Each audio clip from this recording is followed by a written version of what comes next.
மொத்த தமிழ்நாடும் எந்த இடத்துல இருக்காங்களோ அந்த இடத்துல இந்தோட அமைதியா ஒரு மாதிரி போராட்டம் பண்ண முடியாது. யாரையும் அடிக்கல, பஸ் கண்ணாடி உடைக்கல, எவனும் குடிச்சிட்டீங்க கலாட்டா பண்ணல.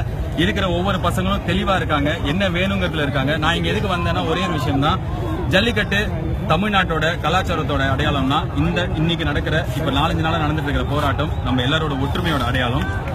இந்த ஒற்றுமை எதுக்கு அப்படின்னா, இன்னைக்கு ஜல்லிக்கட்டு நடத்திட்டு நாளைக்கு ரோட்ல போயிட்டு கிடையாது. நாளைக்கு ஃபார்மர்ஸ் சூசைடுக்கு இதே கூட்டம் தான் போராட போகுது.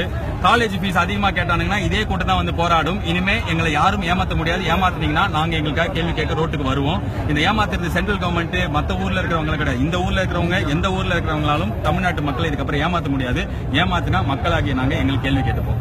எங்களால அடுத்தவங்களுக்கு உதவுறதுக்கு ரோட்ல ஹெல்ப்பும் பண்ண முடியும். எங்களோட உரிமையை காப்பாற்றுறதுக்கு போராடவும் முடியும். அதோட வெளிப்பாடு தான் இது. அதை சப்போர்ட் பண்ண தான் நான் வந்திருக்கேன். நான் தமிழன்றதுல எனக்கு ரொம்ப பெருமை, நான் இந்தியன்கிறதுல ரொம்ப பெருமை. ஆனா not at the cost of losing my identity of Tamil. நன்றி.